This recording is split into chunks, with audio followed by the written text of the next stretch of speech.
Y hoy vamos a hablar sobre otro anhelo y deseo del corazón de Dios. Es que Dios tiene pasión en su corazón por las naciones.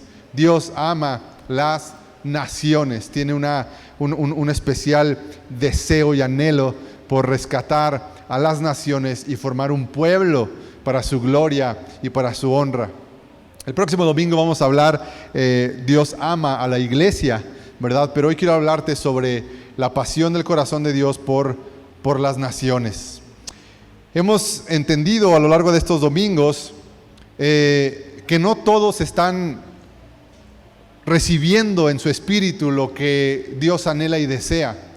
Esto no es con el afán de juzgar o desanimarnos, pero la realidad es así. La Biblia nos dice que Jesús predicaba a las multitudes y Jesús terminaba muchos de sus discursos diciendo: el que tenga oídos para oír, que oiga.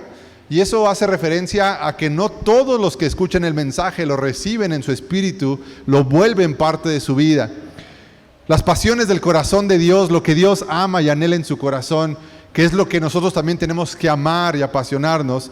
Muchos están oyendo estos mensajes, pero solamente otros están escuchando y haciendo estas pasiones del corazón de Dios también suyas. Están tratando de alinear su vida a las pasiones del corazón de Dios. Para construir una vida cristiana conforme al corazón de Dios, tendremos que alinear lo que más amamos a lo que más ama Dios. Es decir, para tener una vida cristiana que honre a Dios, no solamente ser simpatizantes o seguidores de algún movimiento religioso, sino realmente ser discípulos de Jesús, tendremos que empezar a amar lo que Dios ama. Eso es una especie de señal que tenemos que ver en nuestro corazón. Nuestra madurez como cristianos, nuestra madurez de entendimiento del reino de Dios, se puede medir muchas veces observando qué tanto hemos avanzado en amar lo que Dios ama. En amar lo que Dios ama. Quiero leer dos salmos, Salmo 86:9 y Salmo 66:7, y luego oramos y meditamos en esto. Salmo 86:9. Va a aparecer por ahí en la pantalla. 86:9. Salmo 86:9 dice: todas las naciones que hiciste vendrán y se inclinarán ante ti, Señor. Alabarán tu santo nombre. La Biblia dice que Dios creó todas las naciones y que vendrán delante de Dios, llegarán delante del Rey y le adorarán a Él porque Él las creó. Salmo 66:7 dice: pues con su gran poder gobierna para siempre. Observa cada movimiento de las naciones, que ningún rebelde se levante desafiante. Dos declaraciones importantes en estos salmos. ¿Quién creó las naciones? Dios. Sobre los ojos de quién están sobre los ojos de Dios están sobre quién? Sobre las naciones. Él cuida y observa el movimiento de las naciones. Oremos. Señor, hoy hemos leído en tu palabra que tuyo es el mundo, Señor, y las naciones.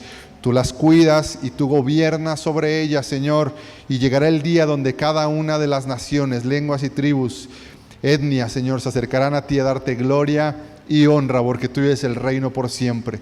Déjanos escuchar tu voz, tu palabra, danos un corazón humilde para recibirla y entender, Señor, que tu reino está por encima de cualquier reino. En el nombre de Jesús, amén. Como dije hace un segundito, ser cristiano significa aprender a vivir como Cristo. Y si alguien tenía el corazón de Dios y era apasionado por las cosas de Dios, era Jesús. Hemos repetido este versículo durante estos domingos y Jesús declaraba que Él no hacía ni decía nada que antes no haya visto ver o hacer al Padre. Jesús decía que todo lo que hacía y la forma en la que Él vivía era un reflejo de lo que había en el corazón de Dios, y Jesús tenía pasión por el perdido. Jesús amaba a la iglesia, pues Él se entregó por ella, dice la Escritura, y Jesús también amaba a las naciones. ¿De dónde aprendió eso Jesús? Del corazón del Padre. Él compartía las pasiones del corazón de Dios. Amar las naciones no significa amar sus ideas, sus gobiernos, sus culturas, aunque habrá países que tienen culturas muy bonitas. Pues amar las naciones no significa amar sus ideas, gobiernos o casarnos con una bandera de un país, ¿verdad? Sino más bien tiene que ver con aprender a ver las naciones como Dios las ve.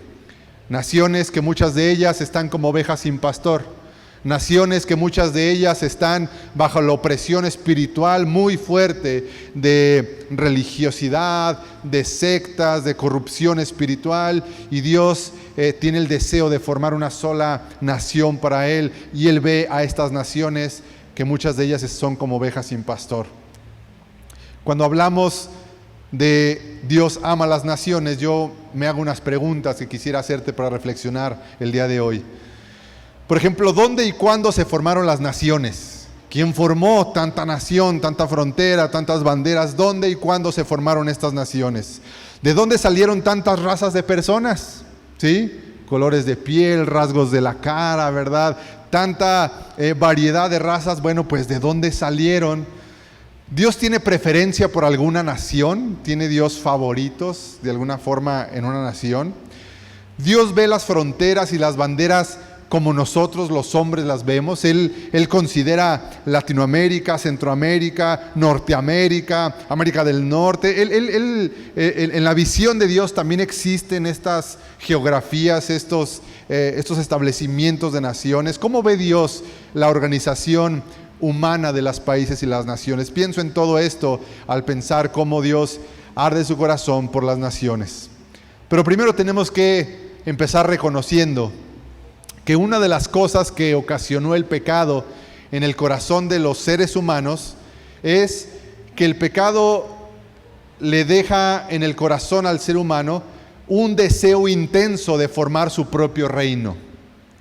Una consecuencia de la caída, una consecuencia del alejamiento de Dios, una consecuencia del pecado en nuestras vidas, es que todos los seres humanos tenemos un deseo intenso de formar nuestro propio reino. Los cristianos hemos entendido que eso no es lo correcto, pero eso no significa que todos los días tú y yo no tengamos que pelear en oración y con ayuda del Espíritu Santo el no concentrarnos más en formar nuestro propio reino que buscar el reino de Dios. Eso está en el corazón de los seres humanos, un deseo intenso por formar su propio reino. Escucha lo que dice el Salmo 2. El Salmo 2 es un salmo profético. Habla de cosas que sucedieron, pero también habla de cosas que están por suceder con el regreso de Jesús, y describe muy bien la condición de los gobiernos y las naciones actualmente y cómo será cuando Cristo regrese. Salmo 2, verso 1-3. ¿Por qué están tan enojadas las naciones? Es una pregunta. ¿Por qué pierden el tiempo en planes inútiles?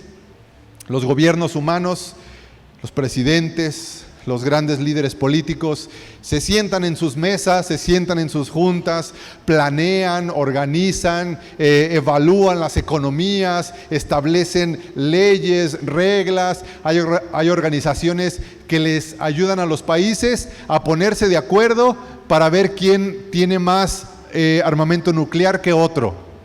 Hay una organización que está vigilando que ningún país tenga más armas nucleares que otras. Interviene pacíficamente para decirle a cierto país: hey, te estás pasando de las armas nucleares que debes de tener, estás sobrepasando, y eso es muy peligroso, ¿verdad? ¿A qué me refiero con esto? El Salmo 2 dice que son planes inútiles los que hacen muchos gobiernos sobre la tierra. Continúa el Salmo diciendo: los reyes de la tierra se preparan para la batalla, los gobernantes conspiran juntos en contra del Señor y en contra de su ungido. Está hablando de Jesús. Rompamos las cadenas, gritan estos gobiernos y naciones, y librémonos de ser esclavos de Dios. Muchas veces no es un grito al cielo que dicen: nos vamos a liberar de ti, Dios. Pero las actitudes que toman las naciones y los grandes líderes políticos, las actitudes le están diciendo a Dios que están conspirando en contra de Él. Promueven, proclaman, buscan su propia gloria, sus propios intereses, y se olvidan de que hay un rey que está por encima de todo gobierno, nación, color de piel y bandera o idioma. Se olvidan de que Dios ya ha establecido a un rey sobre la tierra y se llama Jesucristo. Estos grandes gobernantes levantan su puño al cielo, ¿verdad?, declarando que son sus propios dioses y dueños de todo el mundo, ¿verdad? Pero Dios actúa de otra forma, lo vamos a ver ahorita más adelante. Hay un intenso deseo en el alma humana por querer formar nuestro propio reino. Y yo sé, tú dirás, no, yo no tengo ganas de ser gobernador, es más, ni vocal de la primaria quiero ser, pastor, ¿verdad? Yo reino no quiero. Y no siempre es el deseo de formar un imperio de esta magnitud, pero más bien es un deseo intenso por ser nuestros propios reyes y señores. Vivimos únicamente bajo nuestros propios intereses, construimos nuestro propio reino, ¿verdad? Nos volvemos nuestros propios reyes. Esta idea torcida en los hombres ha ocasionado muchas guerras y movimientos políticos. Este deseo intenso, resultado del pecado en el corazón de los seres humanos, de querer construir sus propios reinos, dándole la espalda a Dios, ha ocasionado muchos problemas a lo largo de la historia. Movimientos como el de los nazis, como la antigua Unión Soviética, movimientos nacionalistas radicales, el socialismo, el origen de todos estos conflictos políticos y guerras y movimientos. La raíz de este problema se llama el deseo intenso de los hombres por querer construir su propio reino o imperio. A esa magnitud, a ese grado, el pecado actúa en el corazón de las personas. La gente planea de forma arrogante su propia vida sin tomar en cuenta a Dios. Construimos nuestros propios sueños y deseos sin tomar en cuenta al Señor. Hoy tenemos a la nación de Israel e Irán bombardeándose entre ellos, ¿verdad? No tomando en cuenta lo que Dios quiere, no tomando en cuenta al Señor soberano que dice el Salmo, tiene sus ojos sobre las naciones. Y Él observa que ningún rebelde se levante. Y aunque por un momento puede que se están levantando en rebeldía en contra de Dios, el Señor tarde o temprano traerá respuesta o traerá juicio sobre estas personas. ¿Dónde ocurrió todo este asunto? La primera vez que el ser humano trató de edificar su propio reino está en Génesis capítulo 11, verso 1 al 4. Hubo un tiempo en que todos los habitantes del mundo hablaban el mismo idioma y usaban las mismas palabras. ¿Cómo hablarían los que estaban construyendo la Torre de Babel? Un solo idioma. Yo creo que hablaban como los de Colombia, porque hablan chido los de Colombia, ¿a poco no? Tienen un acento muy bonito y quizá hablaban como ellos, ¿verdad? O hablaban como los de la Ciudad de México, como los chilangos, ¿verdad? No sé, dice que hablaban un solo idioma y que estaban concentrados, unidos. Al llegar hacia el oriente encontraron una llanura en la tierra de Babilonia y se establecieron allí y comenzaron a decirse unos a otros, vamos a hacer ladrillos, endurecerlos con fuego. En esa región se usaban ladrillos en lugar de piedra y brea se usaba como mezcla. Entonces se dijeron, vamos, construyamos una gran ciudad. ¿Para quién? Para nosotros, con una torre que llegue hasta el cielo. Eso nos hará famosos y evitará que nos dispersemos por todo el mundo. Esta es la primera vez que la Biblia nos dice que un grupo de personas se reunieron a construir su propio imperio, su propia gloria. No crecieron hacia los lados, no se expandieron llevando el conocimiento de Dios, sino que se ensimismaron, se concentraron en ellos, creciendo hacia arriba y no hacia los lados. El Señor, como en Babel, observa todo desde el cielo. Muchas veces hablamos del trono de Dios, cantamos sobre el trono de Dios. ¿Pero qué significa que Dios esté sobre un trono? ¿Significa que tiene autoridad? ¿Que es soberano sobre todas las cosas? ¿Que tiene poder? Y el gobierno de Él está por encima de todo gobierno. Se oye muy bonito hablar sobre el trono de Dios, pero hay que entender lo que significa que Dios esté en un trono. Y significa que Él es el poder máximo, la autoridad, la soberanía, y está por encima de todo gobierno. Y así como en Babel, también el Señor observa los movimientos de todas las naciones. También observa la iglesia.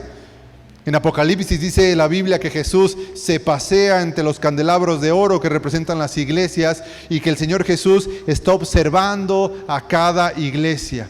Y observa que algunas iglesias se comportan como debería, expandiéndose, creciendo hacia los lados, llevando el reino de Dios. Pero también el Señor desde su trono observa que hay iglesias que toman la cultura babilónica, que es, se concentran en ellas mismas, se encierran para ellas mismas y empiezan a crecer hacia arriba para su propia gloria y beneficio, y no empiezan a crecer hacia los lados, enviando, discipulando, enviando gente a la otra cuadra, a la otra colonia, pero también del otro lado del mundo.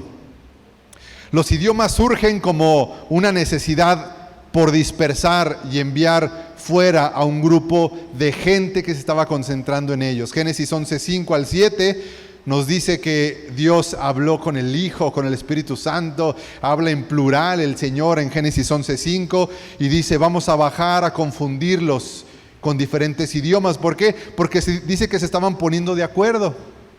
Qué interesante es ver que no le batallamos para ponernos de acuerdo en las cosas malas. Para hacer un chisme no se necesita mucha organización. Solito se da y la gente se organiza para las cosas malas, ¿sí? Pero le batallamos para organizarnos para las cosas buenas, para la promoción, para la edificación de cosas del reino de Dios, para cosas buenas, le batallamos. Y en Génesis 11:5 dice que estos se estaban poniendo de acuerdo, pero rápido, para hacer la torre de Babel. Pero le batallamos para ponernos de acuerdo para las cosas malas, ¿verdad?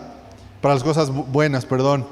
Dice que el Señor manda estos idiomas en Génesis 11:5 al 7. Yo me hago esta pregunta: ¿será la variedad de idiomas y dialectos que tenemos hoy en día un recordatorio de que ningún intento de estar por encima del reino de Dios funcionará?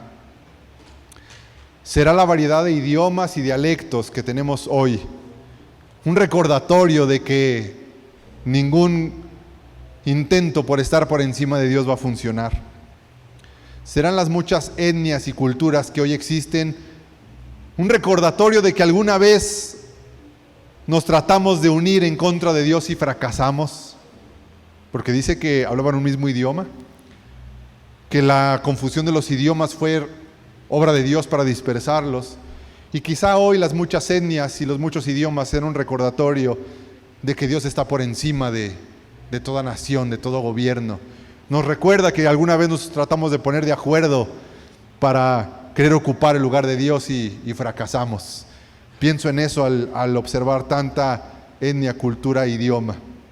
El Salmo 2 declara en el verso 4 y 6, Salmo 2, 4, 6, pero el que gobierna en el cielo se ríe. ¿Por qué se ríe el Señor? Dice el Salmo que el Señor se burla de ellos. ¿Por qué se ríe Dios de los planes de las naciones? O también pienso que a lo mejor Dios se ha reído alguna vez de mis planes. ¿Has pensado que alguna vez Dios se ha reído de tus planes? Porque tú haces y deshaces, propones y dices, ay Señor, cuando yo tenga tanta edad me voy a jubilar y voy a hacer. Cuando yo tenga tanta edad, ¿verdad? Me voy a retirar con tanto, voy a hacer tanto cuando tenga tantos años. Y Dios se ríe en su trono diciendo, ¿y quién te asegura que yo te voy a dejar vivir tanto tiempo? ¿Y quién te asegura que tu empresa, tu negocio o la fábrica donde trabajas va a durar tantos años? ¿Qué te hace pensar todo eso? El Señor se ríe de nuestros planes cuando tratamos de construir nuestro propio reino, pero también el Señor se ríe de los planes de las naciones y los gobiernos. Cuando ve que planean y hacen de forma arrogante, el Señor solamente se ríe, porque Dios tiene un plan. La Biblia nos cuenta el final de ese plan en el libro de Apocalipsis. El libro de Apocalipsis no es un libro de terror, de miedo o de desesperanza. El libro de Apocalipsis es el libro que nos anuncia a los cristianos de que todo lo que creemos hasta el día de hoy, si permanecemos hasta el fin, recibiremos la corona de la vida y estaremos delante del Cordero adorándole.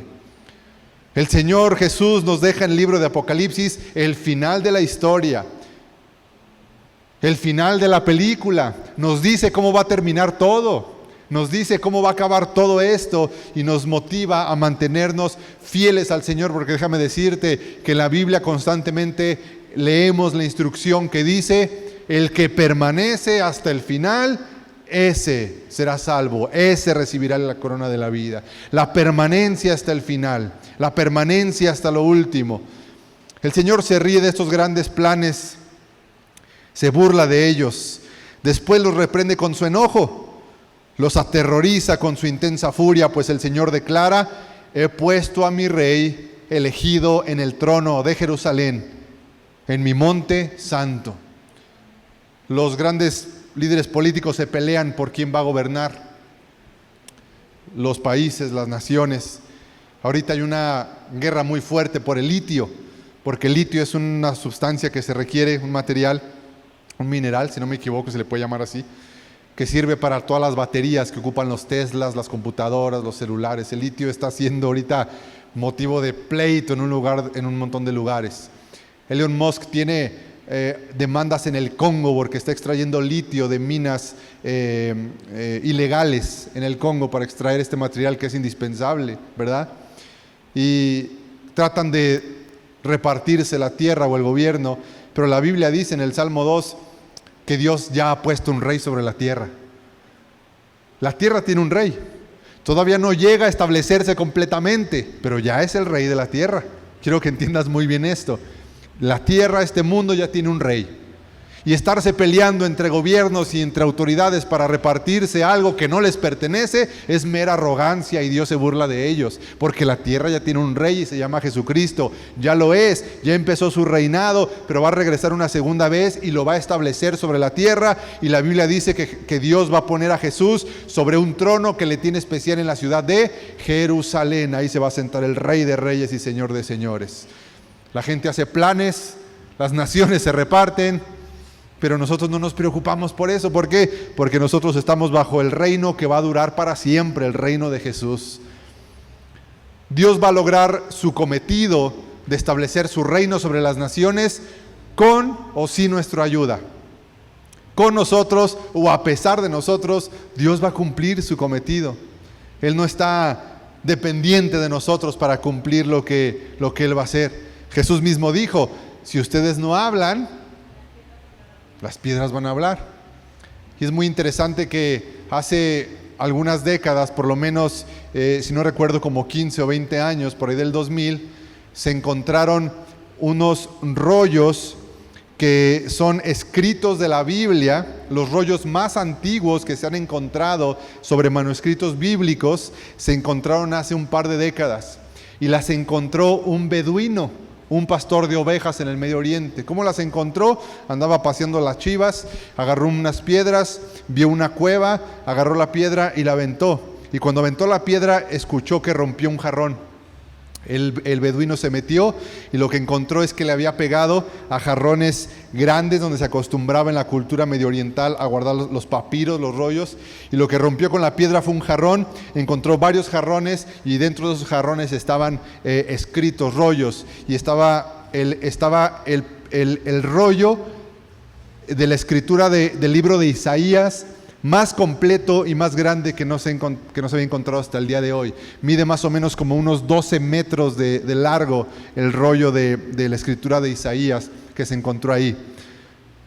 Dijo Jesús que las piedras hablarían, y la piedra de este beduino encontró, ¿verdad?, algo que ha animado la fe de muchos cristianos hoy en día, porque pues Dios no depende de nosotros, pero nosotros sí dependemos de Él. Dios eligió un pueblo que falló en esta encomienda. Dios eligió una nación para llevar su mensaje, pero esta nación falló. Esta nación se llama Israel. Empezó con Abraham, empezó con los hijos de Sem, ¿verdad? Empezó con Abraham, después, con Noé también, después con Jacob, que se llama Israel. Dios eligió una nación, pero la eligió para ser portadores de su mensaje, pero esta nación falló. Esta nación se volvió egoísta, esta nación se volvió religiosa, esta nación se volvió cómoda, esta nación se volvió orgullosa. Y en Isaías capítulo 58:1 en adelante encontramos una exhortación muy fuerte para la nación que Dios eligió para llevar su mensaje, pero que también aplica hoy para la iglesia, que tendemos a copiar la actitud que tuvo la nación de Israel en algún tiempo. Isaías 58:1 al 3 dice, Dios le dice al profeta: grita con la voz de un toque de trompeta, grita fuerte, no seas tímido, háblale a mi pueblo Israel de sus pecados. Sin embargo, dice, se hacen los piadosos. Vienen al templo todos los días y parecen estar encantados de aprender todo sobre mí. Actúan como una nación justa que nunca abandonaría las leyes de Dios. Me piden que actúe a su favor, fingiendo que quieren estar cerca de mí. Hemos ayunado delante de ti, dicen ellos. ¿Por qué no te impresionamos? Hemos sido muy severos con nosotros mismos y ni siquiera te das cuenta. Les diré por qué, les contestó el Señor. Es porque ayunan para complacerse a sí mismos. La nación de Israel falló, y cada vez que la nación de Israel se alejaba de Dios y se olvidaba de su comisión de ir y llevar el evangelio, de ir y llevar la gloria de Dios, todavía el evangelio como tal no, pero la gloria de Dios, pues Dios les mandaba persecución, Dios les mandaba un rey invasor para sacarlos de su comodidad. Y la historia de la iglesia nos dice que cada vez que el pueblo de Dios o la iglesia se vuelve cómodo, Dios manda una sacudida. Cada vez que el pueblo de Dios o cada vez que la iglesia de Dios se vuelve cómoda, se ensimisma, se vuelve babilónica, construyendo su propio reino, ¿verdad? Dios manda una sacudida fuerte. ¿Para qué? ¿Para destrucción? No, para dispersar, para recordarnos. Advertencias en este pasaje: decir que amamos a Dios y no amar lo que Él ama se llama fingir. Aquí dice, hacer cosas para Él sin amarlo a Él se llama actuación. Elegir solo lo que nos conviene de la vida cristiana es construir una vida únicamente complaciéndonos a nosotros mismos. 3 advertencias para el pueblo de Dios en este pasaje. Decir que amamos a Dios, pero no amamos lo que Él ama, fingimos. Hacer cosas para Dios, pero no amar a Dios, se llama actuación. Elegir solamente lo que nos acomoda de la vida cristiana es construir un reino propio para complacernos a nosotros mismos. Y está la exhortación. En el libro de los Hechos encontramos que aún en el tiempo de los apóstoles, esta mentalidad de no llevar el mensaje de Dios a las naciones seguía muy presente. El pueblo de Israel en el tiempo de los apóstoles no comía ciertos animales, entre ellos el puerco, el cerdo, ¿verdad? Y en Hechos capítulo 10, Hechos capítulo 9 y 10 nos dice la Biblia que el apóstol Pedro tuvo una visión y vio bajar una manta del cielo, y dentro de esa manta ¿qué había? Animales impuros, animales que no podían comer. Había un caso de carnitas, unos chicharrones, unas patitas de puerco, ¿verdad? Y Pedro se le hacía agua a la boca, pero decía, no, Señor, no comemos de eso nosotros. Y Dios le dice a Pedro, no llames impuro lo que yo he purificado. 3 veces tuvo esta visión Pedro, porque Dios le estaba diciendo, Pedro, mi reino es para todas las naciones.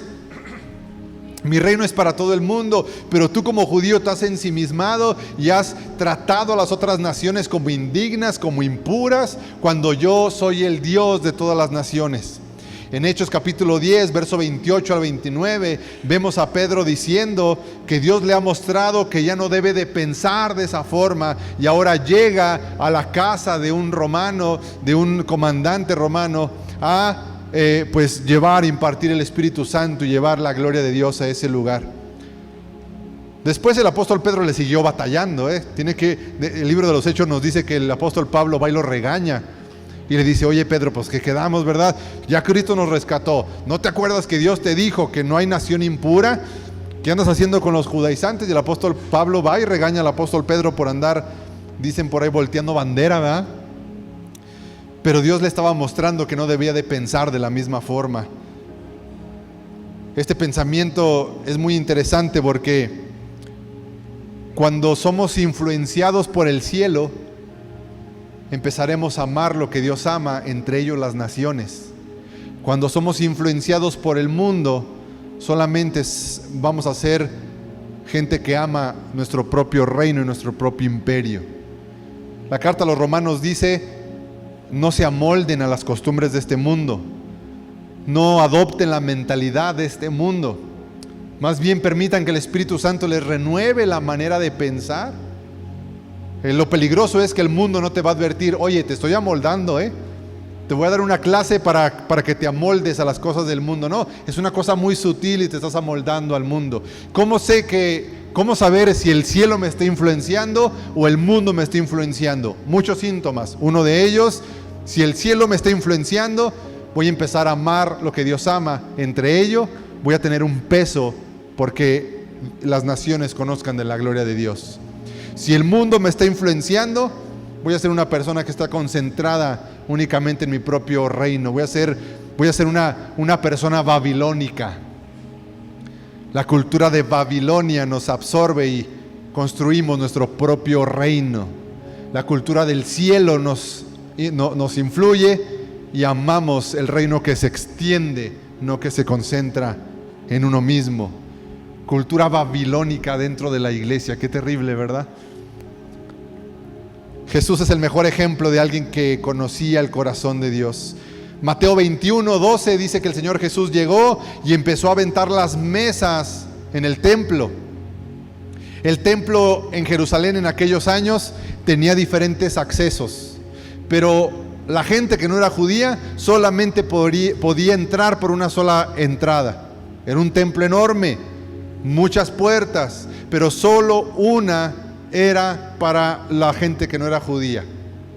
Jesús llega y entra por la puerta exclusiva para los no judíos, para todos los griegos, romanos y la gente que venía de otras naciones. Y lo que encuentra Jesús es un montón de gente con sus mesas, vendiendo chivos, animales, cambistas de monedas para el templo, porque los fariseos y los líderes del templo eran bien astutos. Ellos tenían su propia moneda y decían que nomás su moneda valía dentro del templo. Entonces tenías que llegar con el cambista, pagarle por el cambio que te hacía, como sucede en los aeropuertos, ¿verdad? Que llegas con tu dinerito y se te hacen 3 pesos ahí en el aeropuerto, ¿verdad? Llegas y me da 5,000 pesos de euros, por favor. Y te dan así 5 euros, ¿verdad? Y te vas con tus 5 euros. Te cobran la comisión y te cobran el cambio. Y Jesús encuentra toda esta mesa ahí estorbando. ¿Qué hace Jesús? Las avienta. Han hecho de la casa de mi padre una cueva de ladrones, pero la casa de mi padre será llamada casa de oración para todas las naciones. Jesús empieza a abrir espacio al acceso a todas las naciones. Ese fue el celo de Jesús. ¿Por qué Jesús se enojó tanto? Porque le estaban tapando el acceso a la gente que necesitaba acercarse a Dios en aquella época. Le estaban estorbando. Hoy en día tú y yo le podemos estorbar también a las naciones.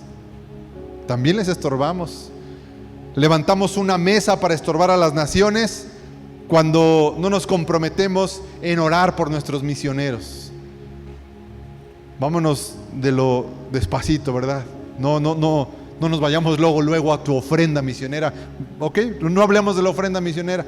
Pero ¿qué te parece que le estamos poniendo una mesa a las naciones cuando no estamos levantando y sosteniendo la vida de nuestros obreros a través de la oración? La postal que te dimos en enero de los misioneros, ¿verdad?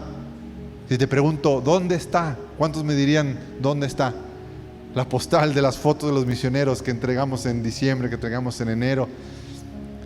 Cuando no oramos para que el Señor nos dé misioneros en la iglesia, jóvenes apasionados para ir a las naciones, también estamos poniendo una mesa para estorbarle a las naciones que conozcan del Señor. Aquí solamente hay de 2 grupos de cristianos: los que ponen mesa o los que volcan las mesas. ¿De qué clase de creyente eres tú? ¿Los que le estorban a las naciones para conocer de Cristo? ¿Los que estorban para que el evangelio sea proclamado? ¿O los que volcan las mesas, quitando lo que haya que quitar para que el reino de Dios sea proclamado? ¿Qué podemos hacer? Primero, escucha la promesa del Salmo 2, verso 8. Fíjate lo que dice Dios. Dios dice que le pidas. Salmo 2, verso 8. Dios dice, pídeme. Ay, qué bueno, pastor, qué bueno que me dijo que le pida a Dios, porque traigo unas necesidades y ahorita voy a hacer. Qué bueno que Dios quiere que le pida, porque le voy a pedir. Aquí traigo mi pliego petitorio de peticiones. Y Dios dice, pídeme. ¿Pero qué dice Dios que le pidamos? Pídeme y te daré. Estoy leyendo Biblia de las Américas. Pídeme y te daré las naciones como herencia tuya. Dios dice, pídeme lo que esté en mi corazón y yo te lo voy a dar. Pídeme al perdido y yo te lo voy a dar. Pídeme misioneros y te lo voy a dar. Pídeme que cuide a tus hijos para que me sirvan y yo los voy a cuidar. Pídeme que bendiga tu matrimonio y tus finanzas para servirme a mí y yo te lo voy a dar. Pero pídeme lo que está conforme a mi corazón. Pídeme las naciones y yo te las voy a entregar todas. Pero pídemelas porque en mi corazón hay un deseo y un anhelo porque toda nación venga delante de mi Hijo Jesucristo y diga: Santo, Santo, Santo, Rey de Reyes y Señor de Señores. Dios dice: pídeme, pero pídeme lo que conviene, pídeme lo que está en mi corazón, pídeme y te daré las naciones como herencia y como posesión tuya te daré los confines de la tierra. ¿Pero qué le estamos pidiendo al Señor? Ay, Señor, ayúdame porque si vieras cómo le batallo con mi esposa, con mi esposo, ¿verdad? Con el cliente, con el jefe de trabajo. Estamos tan babilónicamente concentrados en nuestro pequeño mundito que Dios está diciendo: hey, abre tu panorama, pídeme las naciones y yo te voy a entregar los confines de la tierra. Deja de pensar tanto en ti mismo, únete a mi reino porque es el único que va a durar para siempre. Únete a mi historia porque es la única que tiene el final que te conviene. Deja de construir tu propio reino, ayúdame a construir el mío porque es lo que va a durar para siempre. Pídeme y te daré las naciones. Señor, danos misioneros. Dios nos los va a dar. Señor, que mis hijos te sirvan en las misiones. Dios te lo va a cumplir porque la palabra de Dios dice: pídeme y te daré. El Salmo 2, verso 10 al 11. Otra cosa que podemos hacer es: ahora pues, dice Salmo 2, 10, 11, oh reyes, muestren discernimiento. Podemos levantar una oración, una intercesión por los reyes y gobernantes de la tierra. ¿Para qué? Para que tengan discernimiento, para que haya claridad en sus mentes y recuerden que solamente hay un rey sobre la tierra. Hay que orar por los líderes religiosos, tanto los que están del lado de Irán como los que están en Israel. Hay que orar para que tengan discernimiento. Oh reyes, muestren discernimiento, reciban amonestación. Y hay que decir: Señor, amonesta a las personas que están en gobierno y autoridad, amonéstalas. A los jueces de la tierra, Señor, toca sus corazones. En lugar de que andemos criticando la nueva reforma judicial, hermanos, hay que orar por los jueces. Hay que orar por los jueces. No, es que ya vieron ese juez que pusieron, ¿verdad? Que era amigo de sabe quién, y ya lo pusieron ahí, ¿verdad? Bueno, pues no sé si eso esté ayudando mucho, pero lo que sí está diciendo la Escritura es: ora para que Dios les dé discernimiento, para que el Señor amoneste a esos jueces que quizá llegaron por un camino torcido, pero el Señor los enderece con un corazón correcto cuando estén en su puesto, porque nos conviene a ti y a mí. Adoren al Señor con reverencia y alégrense con temblor. Hay que orar por eso. El Salmo 2, verso 12, con eso termino. El Salmo 2, verso 12 nos recuerda el deseo de Dios para todas las naciones. Honren al Hijo para que no se enoje y perezcan en el camino. Te dije que el Salmo 2 es un salmo profético que habla de cosas que sucedieron, pero habla de cosas que van a suceder. Dice el Salmo 2 que las naciones van a estar enojadas en contra de Jesús. Hoy lo vemos con actitudes y con acciones. Pero va a llegar el día donde Jesús va a venir de entre las nubes y los gobernantes de toda la tierra van a hacer una reunión. Presidentes de todas las potencias mundiales van a reunirse cuando ven a Jesús bajar de entre los cielos. Esto lo dice la Biblia y eso lo describe el Salmo 2. Yo te voy a decir: cuando la gente vea venir a Jesús de entre las nubes, todos los gobiernos mundiales se van a reunir, las grandes potencias se van a reunir, van a unir toda su fuerza militar y van a ir a tratar de matar a Jesús. Jesús los va a enfrentar en el valle de Meguido, en Jerusalén, en Israel. Y dice Isaías que Jesús va a salir del valle de Meguido con su ropa blanca, pero manchada como alguien que estuvo pisando las uvas en un lagar y que al momento de pisar las uvas le salpicaba el jugo de la uva. Pero eso es una forma muy ligera de decir que la ropa de Jesús va a quedar salpicada de la sangre de todos los enemigos que quisieron eliminarlo en el valle de Megiddo. Jesús va a llegar con sus ropas como el que acaba de pisotear un lugar de uvas, y va a establecer su trono en Jerusalén. El Salmo 2 nos está diciendo lo que van a hacer los gobiernos en el regreso de Cristo. Van a decir: unámonos en contra de Él, zafémonos de las cadenas de este rey que dice, este rey que viene del cielo, nosotros somos los verdaderos reyes de la tierra, nosotros somos los gobiernos, yo soy el presidente de Estados Unidos, yo soy el presidente de las naciones europeas, nosotros tenemos el poder ese. No, vayamos en contra de él, y Jesús va a acabar con ellos. Por eso el Salmo 2 es profético, dice: honren al Hijo para que no se enoje y perezcan en el camino, pues puede inflamarse de repente su ira. Dice la Biblia que Dios es tardo para la ira y pronto para la misericordia. Pero el Salmo 2 dice que cuidado, porque se puede encender la ira de Dios en cualquier momento. Cuán bienaventurados son todos los que en Él se refugian. Yo estoy refugiado en Jesús. Yo no le tengo miedo a los rumores de guerra, que si la tercera guerra mundial, que si qué va a suceder, que si la economía. Pues sí, en el lado humano me preocupa un poco, no te voy a decir que no. En el lado terrenal, en el lado natural, pues no es algo como que dice, órale, pues hasta agacho. Pero en el espíritu, la Biblia dice cómo va a acabar la historia, y yo pertenezco al lado del reino de Dios, el que va a terminar triunfando, porque Dios ama a las naciones, toda lengua, tribu y nación la reunirá a los que confiaron en su Hijo Jesucristo y adorarán al Cordero. Tendremos que reconocer que Dios tiene una pasión por unir a las naciones y darle gloria a su Hijo. Amén. Señor, te damos gracias por este mensaje, por esta palabra, Señor, que nos desafía. Primeramente, Espíritu Santo, ayúdanos a discernir y renunciar a todo pensamiento babilónico en nuestra mente, Señor. Ayúdanos a renunciar y discernir los pensamientos babilónicos en nuestro corazón, Señor. Líbranos del deseo intenso de construir nuestro propio reino o imperio, Señor. Abre nuestros ojos, Espíritu Santo, para ver lo pequeño de nuestra vida y nuestro reino comparado con el reino de Dios. Ayúdanos a poner nuestros ojos en Jesús, a deleitarnos en Él, a unirnos al corazón del Padre, para que nuestro corazón arda de pasión por las cosas que Dios ama, y ver una gracia que se derrama sobre nuestras vidas, Señor.